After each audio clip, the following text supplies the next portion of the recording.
विमल बोलो जुबा केसरी, हर पल मनाओ केसरी त्योहार।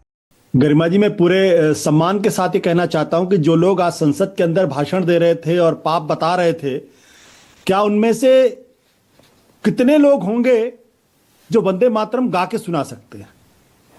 मैं दावे के साथ कहता हूं कि गा के नहीं सुना सकते, पूरा दावे के साथ, अर्थ तो कतई नहीं बता सकते। और अगर अभी चाहे तो अभी आप टेस्ट ले सकती। राकेश जी चले गए हैं। दूसरी बात, राकेश सिन्हा क्या कह रहे हैं कि वंदे मातरम गाते हुए खुदीराम बोस फांसी के फंदे पर चढ़ गए, मदन लाल धिंगरा कर गए, राम प्रसाद बिस्मिल चढ़ गए और बटुकेश्वर दत्त चढ़ गए। एक भी आरएसएस का आदमी का नाम लिया उन्होंने जो वंदे मातरम करते हुए फांसी के फंदे पर चढ़ा हो? एक भी आरएसएस का नाम लिया उन्होंने? एक भी आरएसएस के आदमी का नाम लिया जिन्होंने वंदे मातरम करते हुए जेल गया था? एक भी आरएसएस का आदमी का नाम लिया हो जिसने लाठियां खाई हो? है कोई उदाहरण? और जिस हेडगेवार का जिक्र करते हैं, उन्हीं हेडगेवार ने 1930 में जंगल आंदोलन के दौरान कहा था आरएसएस इसमें हिस्सेदारी नहीं लेगा। तो श्यामा प्रसाद मुखर्जी फजलुल हक के साथ फाइनेंस मिनिस्टर बने, डिप्टी प्राइम मिनिस्टर बने और उसके बाद अंग्रेज गवर्नर को चिट्ठी लिखी क्विट इंडिया मूवमेंट को हर हालत में जो है वो क्या कहते हैं दबाया जाना चाहिए, तो वो देशभक्त हो गए। वो देशभक्त हैं जो अंग्रेजों के साथ मिलके क्विट इंडिया मूवमेंट को दबाने की साजिश कर रहे थे। वो देशभक्त हैं। जो पाकिस्तान का प्रस्ताव रखने वाले फजलुल हक के साथ सरकार बना रहे थे, वो देशभक्त हैं और दूसरों को ज्ञान दे रहे हैं।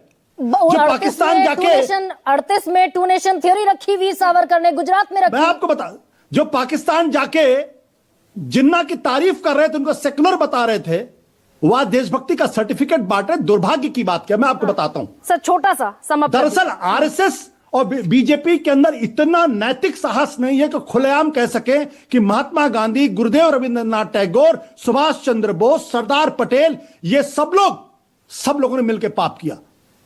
कहना चाहिए ना, हिम्मत होती तो कहते हुए। जो कमेटी बनी थी, जो सीडब्ल्यूसी थी, उसमें सरदार पटेल थे, बिल्कुल थे, उसमें सुभाष चंद्र बोस थे, यही तो पूछ रही थी मैं गुरु से। महात्मा गांधी थे। क्यों नहीं प्रधानमंत्री जी की हिम्मत बड़ी कहते?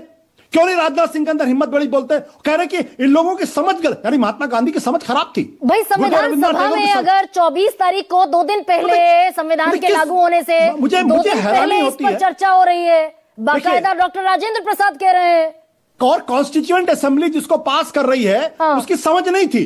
आज की भारतीय जनता पार्टी के वरिष्ठ नेताओं के अंदर समझ है। बड़ी हैरानी होती मुझे इस बात को लेके। लेकिन ऐसा भी तो सर नहीं है ना सर, एक सेकंड और सुनिए सर, ऐसा भी तो नहीं है बीजेपी जैसी इतनी एक्यूमेन, पॉलिटिकल एक्यूमेन वाली पार्टी 150 साल बाद इस पर अकारण चर्चा करने बैठ गई संसद में। दरअसल देखिए, इसका पॉलिटिकल मीट है। ये तो बाबा साहब अंबेडकर का भी अपमान कर रहे। ये सोची समझी रणनीति है। क्योंकि आजादी की लड़ाई में आरएसएस नाम की चीज की कोई लकीर नहीं है, इसलिए जो बड़ी हुई लकीर है कांग्रेस पार्टी को, उसको मिटा दो। इसके अलावा कुछ नहीं है। अच्छा, और आज बता रहा हूं मैं आपसे, आज नहीं 10 साल बाद, 15 साल बाद आरएसएस को शर्म आएगी जिस तरीके की डिबेट आज कराई जा रही वंदे मातरम को। एक सेकंड सर, गुरु को भी जवाब देना पड़ेगा और गुरु से भी को भी समय देना पड़ेगा। और Supriya just conclude it please. Supriya ji, मैं कंक्लूजन में सिर्फ यह कहूंगी गरिमा जी कि आरएसएस ने आजादी के पहले और आजादी के बाद वंदे मातरम क्यों नहीं गाया? हम तो अपने हर समारोह में, हर रैली में, हर अधिवेशन में वंदे मातरम और राष्ट्रगान गाते। और एक अंतिम बात कहूंगी, अगला डिबेट क्या होगा कि अब हम राष्ट्रगान पर चर्चा करेंगे, क्योंकि राष्ट्रगान भी एक बड़ी कविता का एक हिस्सा है और आजादी के महानायकों ने कुछ सोच समझ कर ये काम किए थे। उन पर मडस्लिंगिंग करना, उन पर सवाल उठाने की धृष्टता जो की गई है, वो हमारे संविधान का अपमान है, बाबा साहब का अपमान है, आजादी के महानायकों से के लोगों का अपमान है। यह असलियत है और यह पाप आज नरेंद्र मोदी और उनकी पार्टी कर रही है, सिर्फ क्योंकि इन्होंने आजादी के आंदोलन में अपनी छोटी उंगली का छोटा नाखून नहीं कटाया था। यह असलियत है।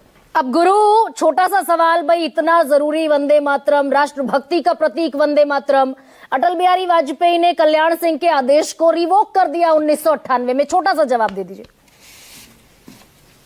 गरिमा जी, आशा करता हूं कि आप मुझे बोलने का मौका दीजिएगा बगैर रोक टोक के। लीजिए प्लीज। गरिमा जी, पूरी विनम्रता के साथ कहता हूं, प्लीज छोटा सा, बस छोटा सा। मैं पूरी विनम्रता के साथ कहता हूं, आप बोल रही हैं व्याकुलता ठीक नहीं है गरिमा जी, आप बहुत वरिष्ठ हैं। मैं पूरी विनम्रता के साथ कहता हूं, आप ये जेएनयू के जो प्रोफेसर साहब हैं, आशुतोष जी, समाजवादी पार्टी के प्रवक्ता और कांग्रेस पार्टी के प्रवक्ता चाहे जितना भी प्रयास कर लें, ये असफल प्रयास आप कर रहे हैं और अपना माथा फोड़ रहे हैं। बिहार की जनता ने, दिल्ली की जनता ने, महाराष्ट्र की जनता ने, हरियाणा की जनता ने और देश की जनता ने आप लोगों को बता दिया है, सच का सामना करा दिया है। गुरु मेरे सवाल का जवाब नहीं दे पाए। लॉजिकल सवाल, तथ्यपूर्ण सवाल मैंने पूछा था आपसे। जिस जगह पर यह पाप हो रहा था उस समय इस देश के प्रतिष्ठित महानुभाव, महापुरुष सब मौजूद थे। हिम्मत रखे बीजेपी कहने की कि महात्मा गांधी भी सत्ता के लिए झुक गए, और at the cost of repeating कह रही हूं, बोस भी झुक गए, पटेल भी झुक गए, जीबी कृपलानी भी झुक गए, सब झुक गए सत्ता के लिए। हिम्मत रखे फिर बीजेपी कहने की। सबसे बड़ा सवाल में इतना है।